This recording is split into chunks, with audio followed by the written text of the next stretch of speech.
نحمده ونصلي على رسوله الكريم أما بعد أعوذ بالله من الشيطان الرجيم بسم الله الرحمن الرحيم إن أولياءه من له يتقون آمنت بالله صدق الله العظيم وبلغنا رسوله النبي الكريم ونحن على ذلك من الشاهدين والشاكرين والحمد للہ رب العالمین۔ زندہ ہو جاتے ہیں جو مرتے ہیں ان کے نام پر، اللہ اللہ موت کو اس نے نصیحہ کر دیا، زندگی ان کے مزاروں سے ملا کرتی ہے جو ہیں اللہ کے محبوب سے ملتے ہیں۔ آئیے ہم آپ مل کر بارگاہ رسالت مآب صلی اللہ علیہ وسلم میں درود و سلام کا نذرانہ پیش کریں۔ آواز بلند درود شریف پڑھیں۔ اللہم صلی علی سیدنا و نبینا و شفیعنا و حبیبنا و مولانا محمد وبارک وسلم۔ صلو علیہ صلاۃ و سلام علیک یا رسول اللہ صلی اللہ تعالی علیہ وسلم۔ آج ہم آپ سلطان الہند حضرت خواجہ غریب نواز علیہ رحمت و رضوان کی بارگاہ میں خراج عقیدت پیش کرنے کے لیے حاضر ہیں۔ ابھی آپ نے فاضل گرامی حضرت علامہ مولانا الحاج شمیم قادری صاحب کا بیان مختصر مگر جامع سماعت فرمایا ہے۔ حضرت خواجہ غریب نواز علیہ رحمت و رضوان عطائے رسول ہیں۔ اللہ کے رسول جناب محمد رسول اللہ صلی اللہ علیہ وسلم نے خود اپنی بارگاہ سے ہندوستان کی سرزمین پر رشد و ہدایت اور تبلیغ کے لیے آپ کو یہ علامہ عطا فرمایا تھا۔ بارگاہ رسول میں حضرت خواجہ حاضر ہیں، صلاۃ و سلام کا نذرانہ پیش کر کے مراقبے میں ہے کہ آقا کریم صلی اللہ علیہ وسلم تشریف لاتے ہیں وہ فرماتے ہیں کہ ہندوستان میں اجمیر تمہیں جانا ہے، وہاں کفر و شرک کی تاریکیاں گاتا ہے، اسلام کی دعوت دینا ہے تمہیں، ہندوستان کی ولایت عطا کی جا رہی ہے۔ حضرت خواجہ نے عرض کیا حضور ہندوستان ادھر ہے اور پھر وہاں اجمیر کہاں ہے؟ آقا کریم صلی اللہ علیہ وسلم نے ہندوستان جانے کا نقشہ، پورا ہندوستان کا نقشہ اور اجمیر کا پورا نقشہ آپ کو بتایا۔ اجمیر کی سرزمین کا جغرافیائی طور پہ جب ہم جائزہ لیتے ہیں تو یہ علاقہ، یہ سرزمین حرمین شریفین کی سرزمین سے ملتی ہوئی زمین، حرمین کی زمین، خود مکہ المکرمہ دیکھیے تو زمین سنگ جیسی ہے، پہاڑوں کے دامن میں کعبہ ہے، چاروں طرف پہاڑ اونچے اور چھوٹے سارے پہاڑ ہیں۔ حضرت خواجہ غریب نواز اجمیر تشریف لائے، بالکل یہی نقشہ اجمیر شریف میں بھی لگا۔ خواجہ تشریف لائے، راستے میں آپ چلتے رہے، رشد و ہدایت کا کام ہوتا رہا۔ آپ کے ساتھ تقریباً ایک روایت کے مطابق 40 آپ کے خدام تھے، تو یہ 40 اپنے وقت کے ولی کامل تھے۔ حضرت خواجہ غریب نواز علیہ رحمت و رضوان چلتے چلتے گاؤں میں پہنچے تو وہاں دیکھا کہ آگ جل رہی ہے اور آگ کے ارد گرد کچھ لوگ بیٹھے ہوئے ہیں۔ خواجہ صاحب پہنچے اپنے قافلے کے ساتھ، فرمایا کہ یہ کیا ہے، کیا کر رہے ہو تم لوگ؟ ان لوگوں نے کہا کہ یہ آگ ہے اور آگ کی پوجا ہم لوگ کر رہے ہیں۔ کیوں کر رہے ہو؟ آگ کی پوجا اس لیے کر رہے ہیں تاکہ یہ آگ مجھے جلائے گی، کل جہنم کی آگ سے ہم بچنے کے لیے آج دنیا کی اس آگ میں ہم پوجا کرتے ہیں، آگ کی نے فرمایا کہ کل کی بات تو بھول کی ہے، آج ہی اس آگ میں چل کر کے دیکھو یہ آگ تمہیں جلاتی ہے کہ نہیں جلاتی؟ ان لوگوں نے کہا کیوں نہیں، آگ کا کام ہے جلانا، تو آگ کو جلائے گی ہی۔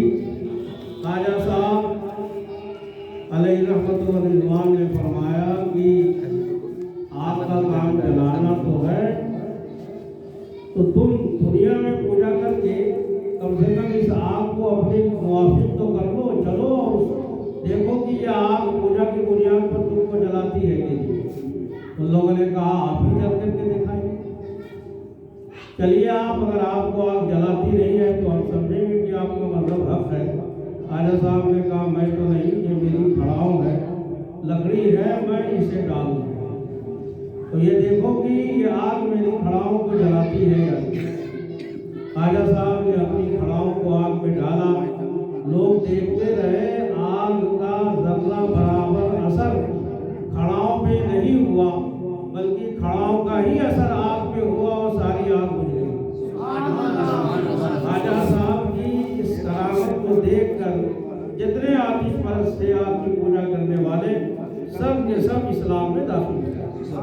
نعرہ تکبیر، نعرہ رسالت، عظمت اسلام، کرامت خواجہ غریب نواز، حضرت حافظ عین اللہ شاہ، حضور مفتی صاحب قبلہ، نعرہ تکبیر، ماشاءاللہ۔ خواجہ صاحب کے قدم سے آپ دیکھو، انسان کے وجود میں سب سے گھٹیا مقام اگر ہے تو یہ طلبے کا، اعلیٰ مقام جو ہے وہ سر کا۔ سر والا کیا کوئی جانے کی ہے کیسا تیرا، اولیاء ملتے ہیں آنکھیں وہ ہے طلبہ کی۔ غوث پاک کی بارگاہ میں حضرت اعلیٰ حضرت افسر سر کا کیا مقام ہے؟ طلبہ کا یہ عالم ہے کہ اولیاء آپ کے طلبوں کو مل رہے ہیں۔ خواجہ غریب نواز کے طلبے سے ملنے والی کھڑاؤں کا یہ عالم ہے، تو جو خواجہ صاحب کے نظروں میں آ گیا ہو، جو خواجہ صاحب کے سینے سے لگ گیا ہو، جو خواجہ صاحب کی صحبت میں آ گیا ہو، اس کا عالم کیا ہوگا؟ ابھی حضرت محمد شفیق صاحب سے سنا، یہی کھڑاؤں ہے کہ وقت کا بہت بڑا جادوگر ہے، جوگی جے پال کے سر پر ایٹم بم کی طرح برستے ہوئے خواجہ صاحب کے قدموں میں اسے لگا۔ ایک بے جان بے حس لکڑی کے اندر نہ تو سننے کی طاقت ہے، نہ سمجھنے کا شعور ہے، نہ اڑنے کا شعور ہے، لیکن خواجہ صاحب کہہ رہے ہیں کہ جانا ہے، کہاں جانا ہے یہ بھی وہ لکڑی جان رہی ہے، کس طرف ہے جوگی جے پال وہ سمت بھی جان رہی ہے، کیا کرنا ہے یہ بھی جان رہی ہے۔ تو ایک بے جان بے حس لکڑی کو اولیاء کرام کے قدم سے لگنے کے بعد جان حاصل ہو جاتی ہے، تو پھر اگر انسان جو جاندار ہے وہ اللہ کے ولیوں کے قدموں سے لگ جائے تو اس کا عالم کیا ہے؟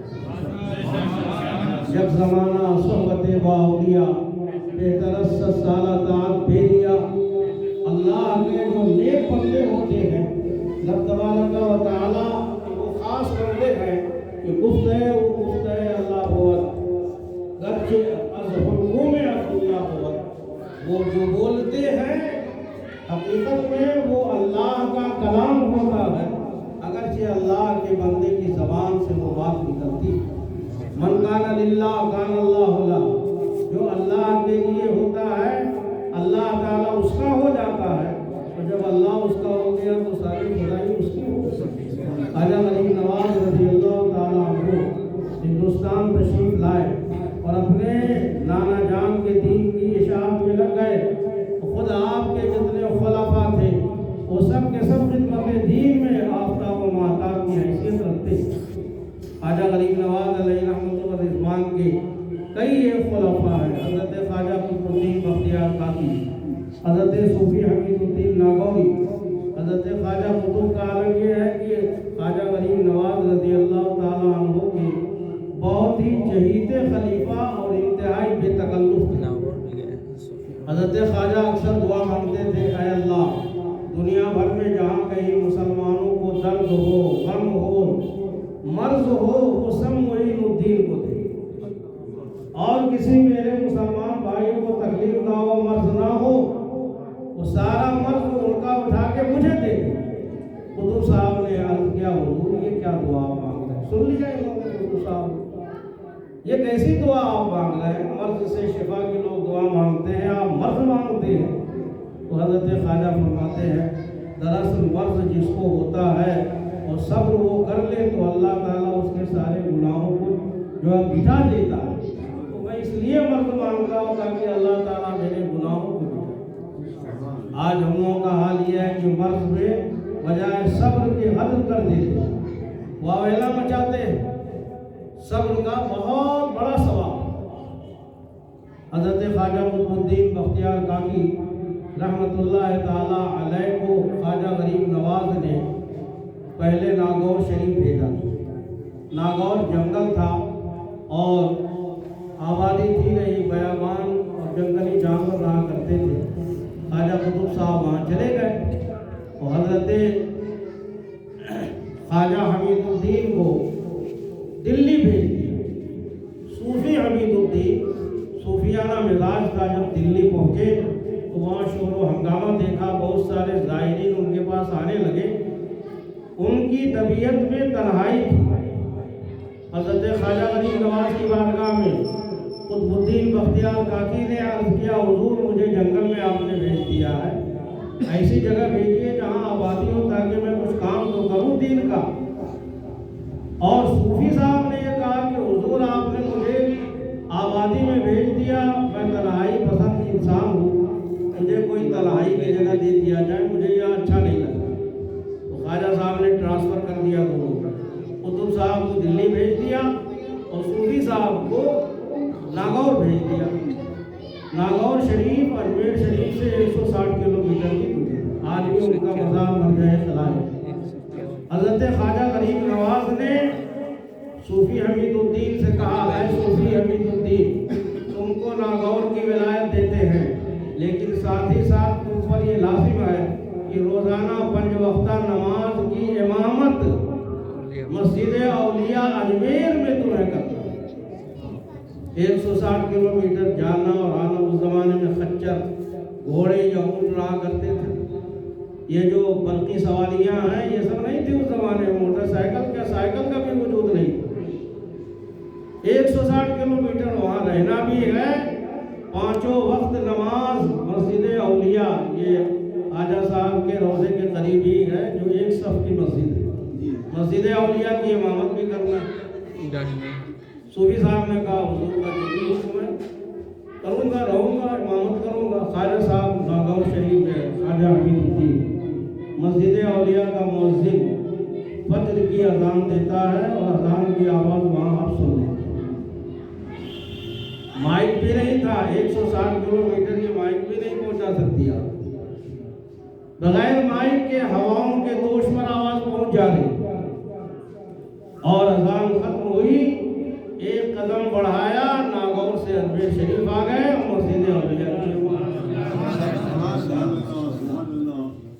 مغرب کی اذان حضرت صوفی صاحب ناگور میں سنتے تھے اور جماعت میں حاضر ہوتے اور امامت کرتے تھے مسجد اولیاء کی۔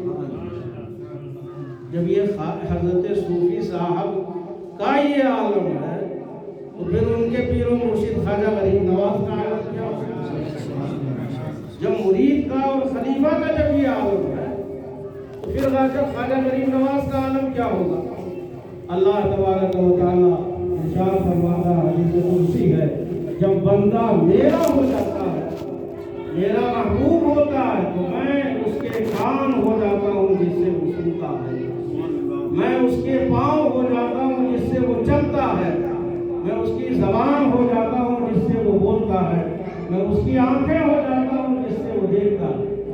حضرت خواجہ غریب نواز رضی اللہ تعالیٰ عنہ کا وہ مقام ہے، آپ کے جتنے خلفاء ہیں وہ سب کے سب آفتاب و مہتاب کی حیثیت، خواجہ صاحب کے تو بے شمار کرامت، بچہ بچہ کرامت جانتا ہے، انا ساغر کا جو واقعہ ہے وہ بچہ بچہ جانتا ہے۔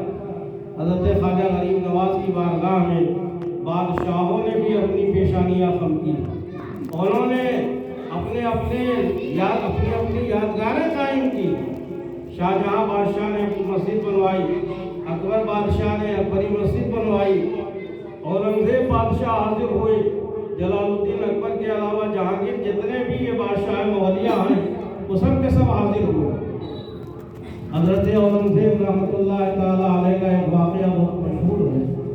وہ خواجہ صاحب کے دربار پر حاضر ہوئے, فاتحہ کے لیے جا رہے تھے تو ایک اندھا تھا جو خواجہ صاحب کے روضے کے پاس آواز لگا رہا تھا, اے خواجہ مجھے آنکھ دے دے, اے خواجہ مجھے آنکھ دے دے. وہاں ایک سے ایک سوالی رہتے. آج بھی آپ جائیے تو سوالیوں کو آپ دیکھیے گا, سوالی جب ضد پہ آ جاتے ہیں تو وہ کہتے ہیں کہ مجھے یہ چاہیے یہ چاہیے. ایک فقیر تھا, یہ آواز لگا رہا تھا, اے خواجہ مجھے 5 روپیہ چاہیے, اے خواجہ مجھے 5 روپیہ چاہیے. اب وہ آواز لگا رہا. اب وہاں سب کے سب پہنچتے ہیں, مذہب دیوبندی وہاں بھی پہنچا تو اب وہ اس کے کان پک گئے کہ سب یہ خواجہ سے مانگ رہا, خواجہ سے مانگنا جائز ہی نہیں. تو اپنی جیب سے اس نے نکال کر کے دیا, کہا لے تو خواجہ سے کیا مانگ رہا, وہ کیا دیں گے, لو میں یہ دے رہا ہوں. تو اس نے کہا واہ خواجہ کیا ہی تیرا کرم ہے کہ تو نے دلوایا بھی تو ایسے سے دلوایا جو تیرا دشمن. تو مانگنے والا جو بھی مانگتا ہے مل جاتا. وہ اندھا خواجہ صاحب سے مانگ رہا ہے, اے خواجہ مجھے آنکھ دے دے. حضرت اورنگزیب بادشاہ وہ وقت کے بہت بڑے عالم دین بلکہ مجدد تھے 12ویں صدی کے, بہت بڑے صوفی تھے, بزرگوں کے بہت معتقد تھے. خواجہ صاحب کے دربار میں جا رہے ہیں, اس اندھے کو دیکھا وہ مانگ رہا ہے, اے خواجہ مجھے آنکھ دے دے.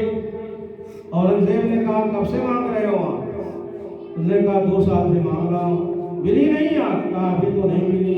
کہا ٹھیک ہے میں اندر فاتحہ کے لیے جا رہا ہوں, فاتحہ پڑھ کے باہر آؤں گا, اگر تیری آنکھ آ گئی مل گئی تو ٹھیک ہے ورنہ تیری گردن اڑا دے. اور جان لو میں اورنگزیب ہندوستان کا بادشاہ ہوں. وہ اندھا تھا, وہ کیا جانے کیا بولنے والا. انہوں نے کہا میں اورنگزیب ہوں, مجھے لوگ ضدی بھی کیا کہا کرتے ہیں, میں اپنے ضد پہ قائم رہتا ہوں.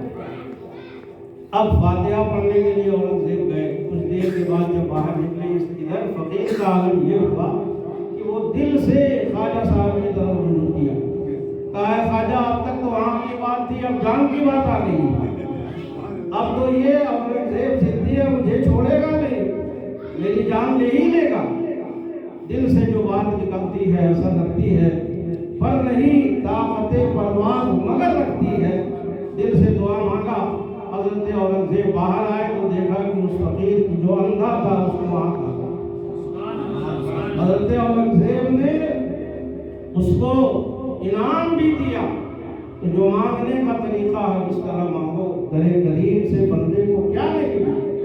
خواجہ غریب نواز رضی اللہ تعالیٰ عنہ کا روضہ مرجع خلائق ہے.